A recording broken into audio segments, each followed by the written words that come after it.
Hello, hello, hello. Yes.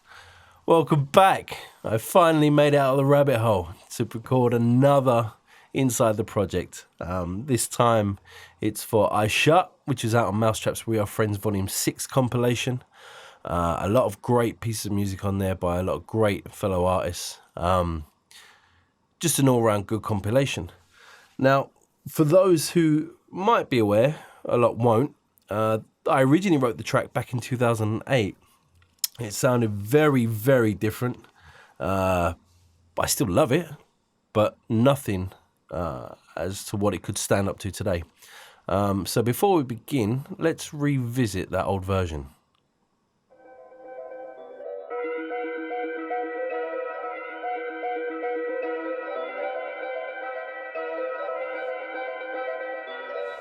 The melody isn't too dissimilar. It's what it was built on initially. Finding the parts were a bloody bastard, mind you. So I was a fan of the percussion. I wanted to keep that aspect in the new version.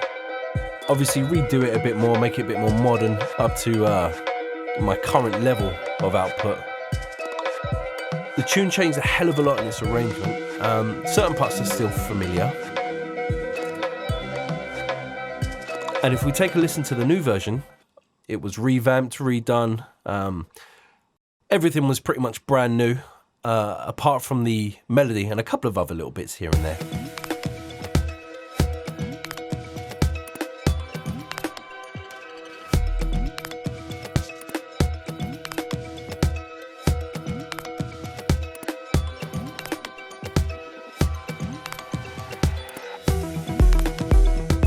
Now, obviously, the tune wouldn't really hold up by today's standards in terms of its execution and arrangement. Now, the old one kind of had this drop, essentially.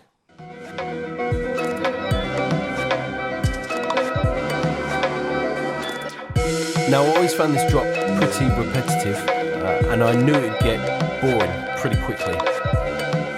So, as we'll go into later, you'll see how things will change, but this was how the original sounded. Now, enough of that, let's get into it.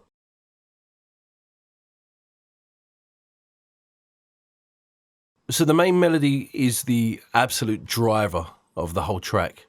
Certain tunes are built on a kick drum driving the track, or a bass hook, or whatever the hell it is. But with this tune, it was always going to be the main melody, which was comprised of a few instruments, but nothing too left field and nothing too overly dramatic. Although, as I said, digging up the original harp bell sample was a pain, but I got it in the end. So this is how the melody sounds in its current soloed form.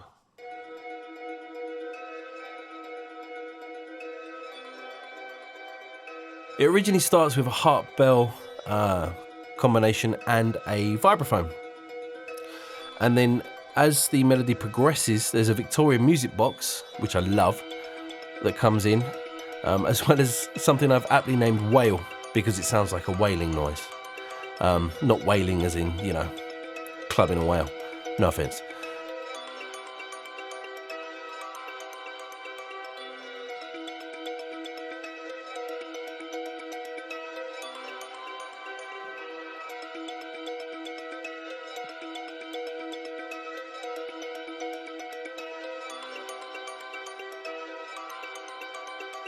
So the main melody isn't actually that complex. If I was to solo the vibraphone, you'll be able to hear how the melody runs.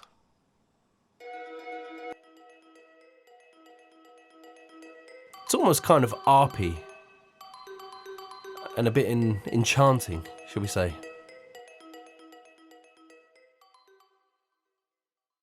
So once I had the melody nailed, it was just a case of adding extra layers, creating things like pads to accompany and sit beneath the melody to help it carry along throughout the duration of the track where it featured.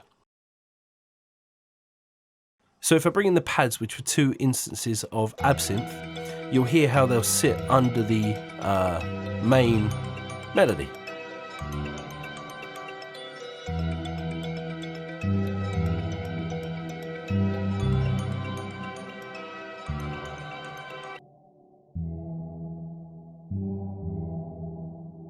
And as I said, just two simple instances of Absynth from presets that I'd built before.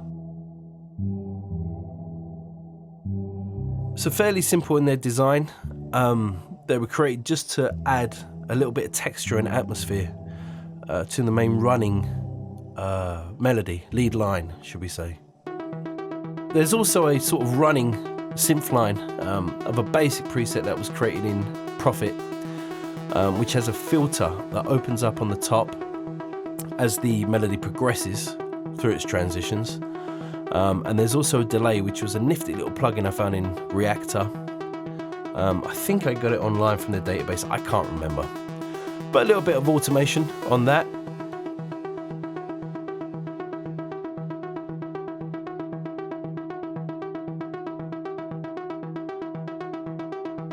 I mean, here's the signal dry, and here's with the delay.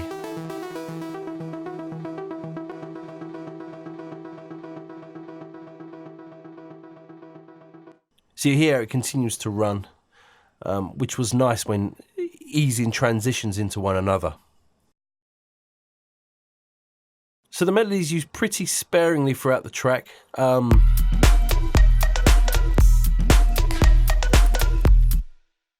There's certain areas where certain aspects will creep back in, but really it was just a way of breaking up the main areas, having a bit of automation alongside with the Prophet, and then, as I usually like to do, when it leads into a breakdown or a new area or a new arrangement or structure or anything like that, I'll rework the melody just a bit, just to tail into the next section.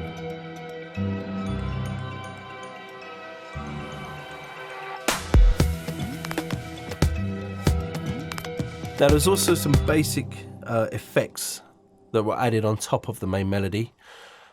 Nothing dramatic, nothing too complex, fairly basic but subtle enough to aid what I was trying to do when the melodies were going in tandem with the percussion.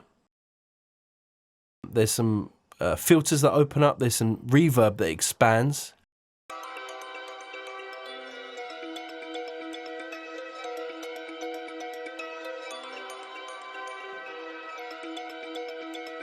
So to keep things interesting, when the percussion has a little pause in it, to fill that space, I would open up the reverb on the melody, as well as having some additional effects creep in.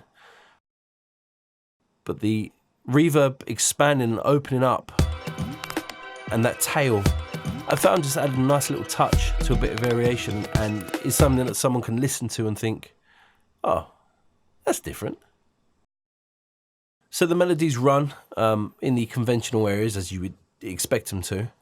And then towards the end, I have the whale noise, just tailing out and rounding off the tune, essentially, leaving a bit of space at the end there for the reverb to naturally take hold.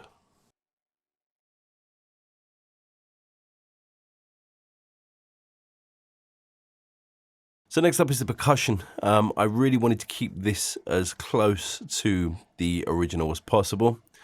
It had a vibe about it, the way it flowed, the connection that each drum hit had with each other. And I just wanted to expand that and develop it a lot more for the newer version. I completely rewrote it in regards to the hits used, the samples it was based upon. And this is kind of what it sounds like now. So I had essentially rewrote it, new hits, new samples, obviously a lot more detailed and refined processing from the old version. Lots of different kind of flowing transients like the reverse snare, which kind of led in. But let's have a listen. So the first sort of noticeable punchy percussive hit, great alliteration there, is this one, which is basically a tom drum layered on top of a very basic minimal kick drum. So the intention of the initial drum was to sort of hit and punch around the 150, 180 mark, just between 100 and 200, so it really stood out and caught your attention immediately. There's also additional hits which aid kind of the flow and the movement of the percussion area or percussion section. There's one which I think is like the tail of a reverse snare, which I found kind of sucked into each kick percussive hit, which really kind of emphasized the groove and the feel of the movement. So when running back in with the melody, you can hear how the melody is quite basic in contrast to a relatively sporadic, wide stereo mixed kind of percussion. They don't sound like they're fighting each other, but they kind of are. So if we take a closer look at the elements used within the percussion, there's something I called Eno Air, which is basically a modified white noise filtered thing that just kind of makes a sucking movement. There's an additional bass drum, which is minimal and just sits underneath. There's a couple of minimal percussive elements. And there's a mid and low tom drums that create kind of a tabla effect, tabla sound. And when laid with this minimal percussive note, which is basically an elongated tom, which kind of adds to it. I also have a drum loop, which I basically distorted the hell out of and took two sections of it, just to aid like a little shuffle into a snare drum. And then we also have the reverse snare, which we discussed. And then I have a little shaker roll, which was just something that I threw in just to keep a bit of variation on it. And I've got a couple of additional hits, which just sort of nestle in the very background of the tune itself. And they do run later on in the tune and are a bit more prominent where there's less going on. They have a bit more space to breathe.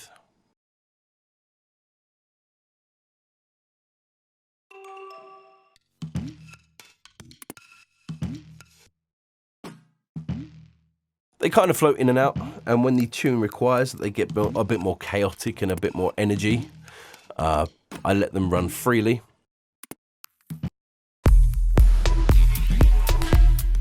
And also some of the percussion that was used in the intro section, I maintained throughout the tune to give it a bit more of a bed in terms of depth. So that basically is the intro percussion broken down, which I used sparingly, as I said, because I liked it and it was interesting, it was unique. So I didn't want to overkill it too much. So I used it in the section in the middle. And I also used it on the outro, where the actual arrangement of it hadn't changed at all. It was just one of those things, if it ain't broke, don't fix it.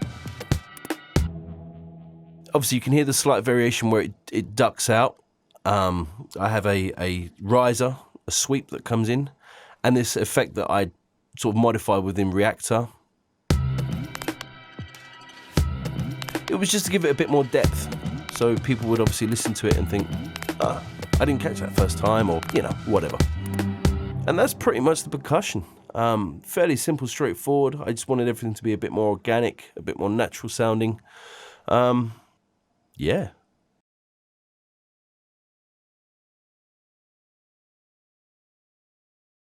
So in regards to the drum track for the tune itself, very little elements used.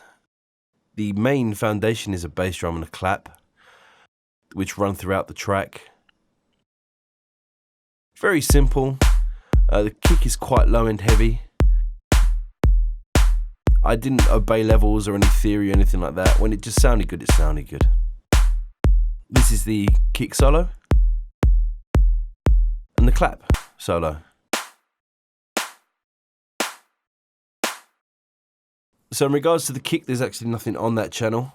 But on the bus, there's an instance of parametric EQ where I've just brought out the high end a bit more to give the kick a bit more presence. And there's also an instance of transient processor, the native FL plugin. Gorgeous, absolutely love it. Well done, Image Line. On the clap, there is nothing, and they're both routed to a sidechain channel where there's an instance of glue, kind of bringing them together a bit more and giving them a bit more cohesion. An instance of camel fat, which is actually empty. I just use it as a limiter. And on the duck channel, I call it Duck, just out of habit, is a instance of FabFilter's Pro MB, where I've instigated sidechain just to counterbalance anything that goes against the kick or the snare. So I've also used a couple of hats within the track somewhere. And these are relatively simple, just 3 instances. One is a standard hi-hat. I've got a ride and an open hat. The main hi-hat is routed to the sidechain to give it that bit more presence. And running alongside the kick and clap, this is how they sound.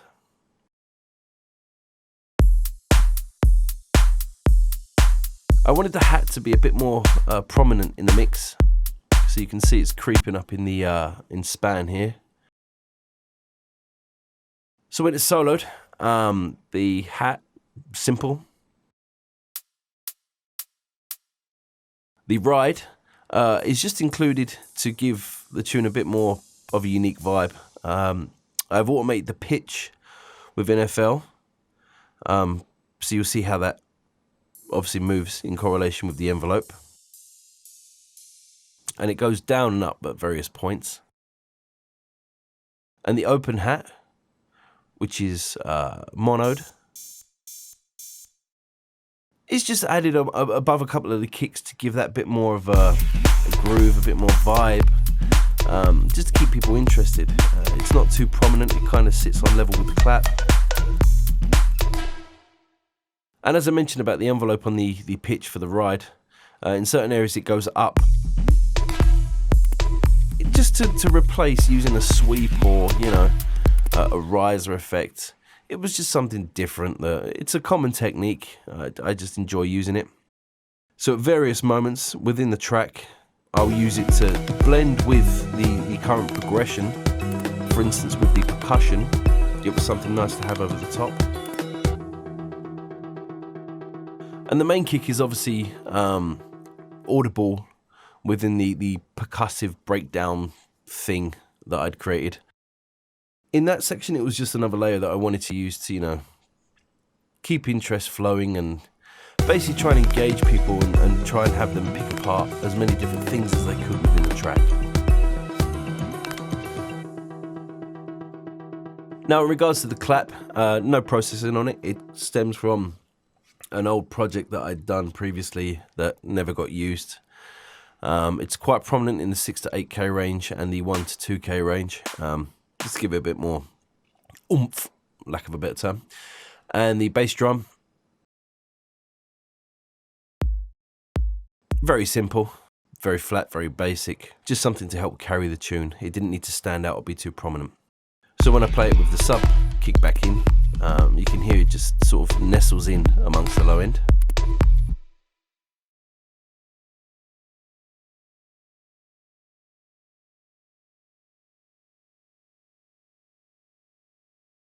Now to the low end.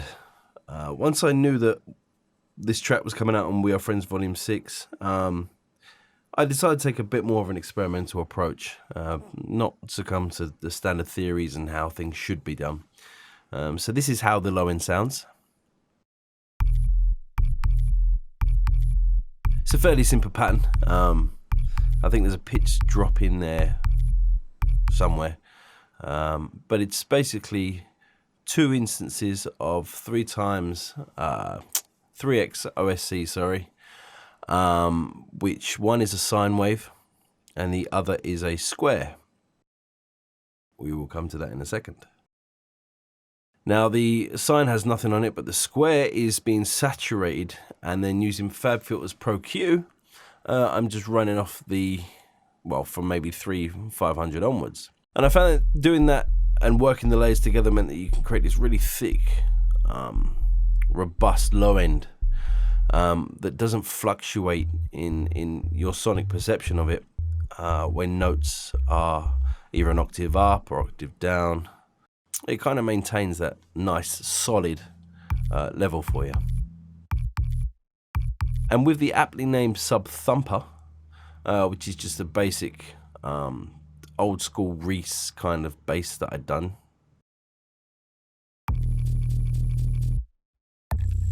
Nothing special. That kind of sits over the top and adds a little bit of chunky thickness, as well as some artifacts in the high end to give it that little kind of grit and dirt. So altogether, the three instances of bass essentially being routed to a bus which has a FabFilter Pro MB on, which should have a mono sidechain, but I've used a stereo for some unknown reason, and it's being pushed essentially a bit further than it should, but hey, I mean, it worked. It sounded okay. I wasn't too bothered. So when I throw it back in with the kicks, you'll see that it's being pushed a lot, but everything is still cutting through nicely.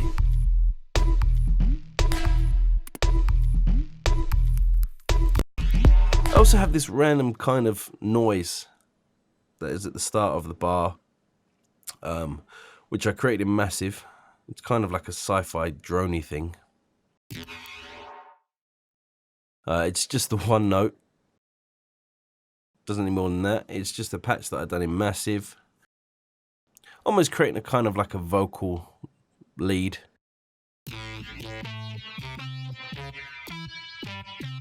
And with all the processing on it, it just creates a weird kind of counterbalance to the low end.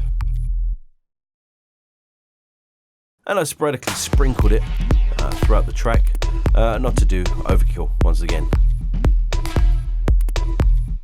So the sub was pretty simple, and when I revert back to the section where it actually runs the melody in tandem with the pads, you'll see that it doesn't fluctuate or dominate too much of the low end or of the actual track itself,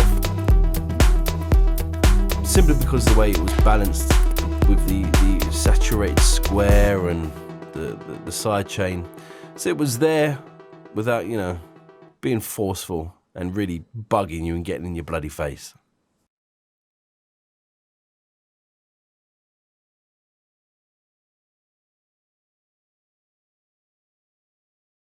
And finally, the effects / synths things. Not too many at all. It's actually quite a quick, small section, but just to cover them. So the first one is this, which is like a donk kind of synth noise. It's quite heavily processed. Without the processing, this is how it sounds. Bit flat and lifeless. And if we look at the sound itself, it's straight out of a sample pack. Sounds horrible anyway. But with the processing back on, kind of gives it a bit more weight, a bit more sharpness, a bit more edge. And the processing really helps it stand out amongst the drum track and the low end as it runs throughout the track itself. So it's frequently used only when the main sort of body of the track is there. It's not overkilled, which is my new favourite word apparently. I also have this thing called edit looped, which runs towards the end of the track and sounds like this.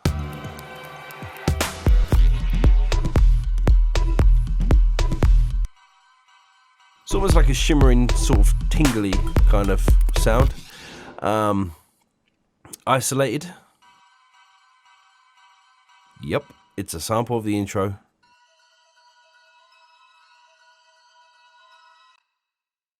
Which is actually pitched up. And it just kind of buries behind the final drop, if you call it that. As a shingling kind of shimmering, vibrant kind of backdrop, just nestling under the hats and kind of carrying the track out towards its finale. Unprocessed, this is how it sounds like. There's just a touch of EQ to really bring it out a bit more, and the Valhalla Room to just kind of add a bit more depth to it as it runs. So each tail of the reverb runs into the beginning of the sample again. There's a couple of effects which are just sweeps, stock standard, nothing actually really to report on them. And then I have some effects that I generated through Reactor. Organism, I think it's how it's pronounced, is a plugin within Reactor or VST. I don't even know what it is. It might be a noise generator. I don't know how to work it. I just played around with it, and I managed to get a few quirky sounds out of it. So that stem is kind of what you hear in the intro behind the melody. It helps aid the unsettling, eerie kind of mood that the melody produces and creates, and it just adds a little bit of quirkiness.